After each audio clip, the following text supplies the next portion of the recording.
The crisis at Rikers continues to make headlines after a 12th person in custody was found dead earlier this week. Nick Pinto, reporter for The Intercept, wrote last month that Mayor Bill de Blasio's plan to address the dilapidated conditions included an expanded role for the NYPD and actions from state officials, district attorneys, and judges. However, it failed to involve using the mayor's own power to release vulnerable incarcerated people near the end of their short terms. De Blasio and Democratic mayoral candidate Eric Adams visited the facility. Here's what they had to say. This place is a place that should no longer be a jail in general. It's the same as 4 years ago. But the work that we've done in the meantime is to get this city out of Rikers Island once and for all. What I saw is work that needs to be done. I can't help to believe that there's a level of racism at the core of what's happening at Rikers Island. The overwhelming number of prisoners are black and brown. Nick Pinto is here to discuss his reporting and the latest updates out of New York City. Welcome, Nick. Thanks for having me. So, Nick, it feels like the debate over Rikers is divorced from the reality of the actual situation there. That, for a lot of the politicians say what de Blasio said, this shouldn't even be a jail. We should close down Rikers. Okay, fine. It's great. I'm all for closing that down, but it's not being closed, and there are still human beings who are living in it. So is there any recognition among people that this attempt to evade responsibility for Rikers by just saying it should be closed isn't working?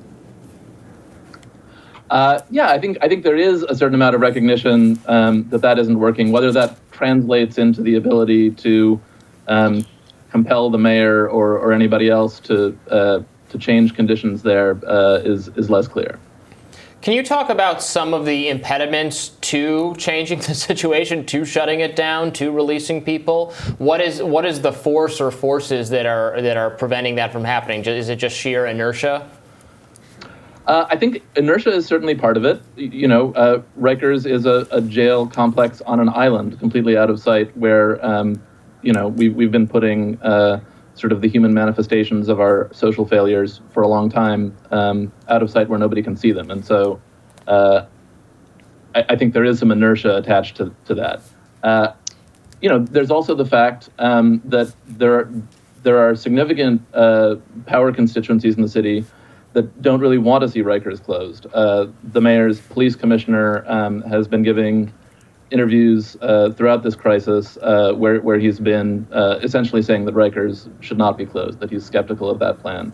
And long before that, he's been taking part in a pressure campaign encouraging judges to lock more people up pre-trial, which has had the effect of driving up the incarcerated population on Rikers by nearly a factor of 2 over the last year. But I mean, closing down Rikers isn't going to just magically make crime go away. So what is the alternative to Rikers if we go down this road of, okay, let's just shut it down? Sure. Well, so, I mean, this is a subject of some debate. There is an abolitionist critique that says we don't need to replace it with anything if we approach some of our social problems through non-carceral means. We don't need a jail.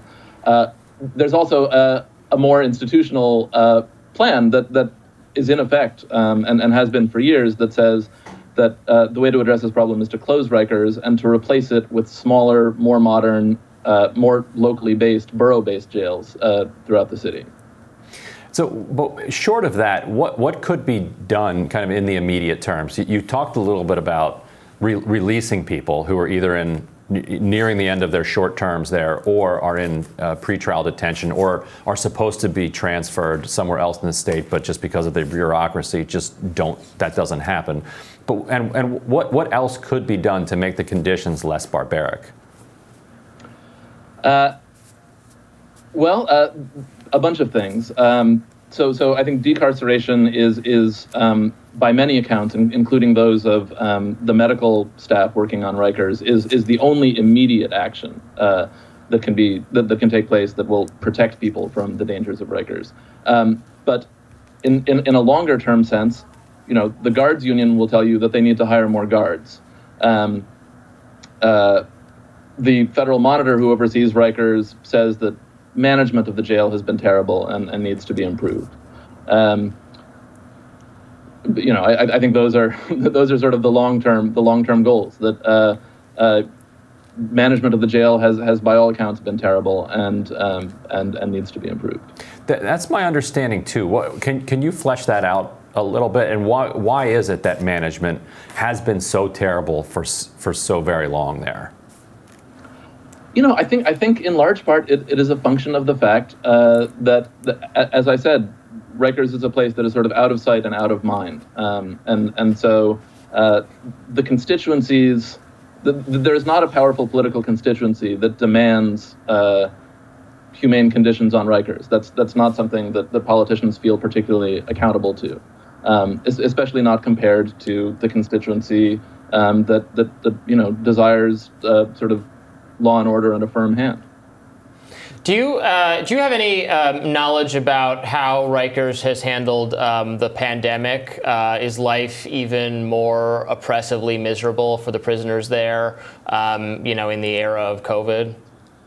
It is. So there have sort of been two phases to this. In the early months when COVID was really spiking in New York, there were indications that it was going to be an absolute disaster on Rikers, and in response to that. The various players in the city sort of mobilized and decarcerated a lot of people, and reduced density and made it easier for incarcerated people and people who work there to stay safe. In the intervening year and change, COVID has remained relatively low, but the population has gone higher and higher, and as that's happened. We've started to see some alarming trend lines with COVID rising in city jails much faster than it is in the city outside. From my understanding, crime rates are going up pretty much all around the country, and so that might be something to, that I think that's kind of scary for the public, right? To say, well, okay, we're just going to not incarcerate people that maybe need to be incarcerated. So, I would like to see some immediate stuff done to really help mitigate the danger of Rikers. As somebody myself who's had an immediate family member spend time in prison, and myself having to go visit that family member over the course of a couple of years, it's very frightening. It's very frightening to hear about the conditions. I know even in just other prisons, it's bad enough as it is, but Rikers sounds even more dangerous. And as somebody who's had family in prison, I would like to see these prisons safe. We can't have 10 people dying in the course of 8 months. That is absolutely unacceptable. So what are they going to do right now to keep these prisoners safe? It's a great question, and one to which no one has really supplied a meaningful answer yet.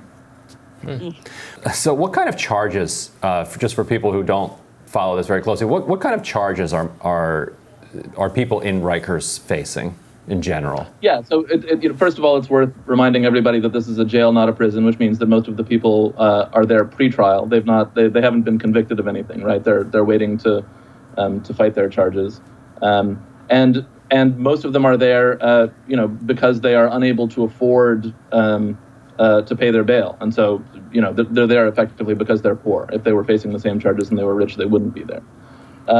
In terms of who's there right now. The ratio of people who are facing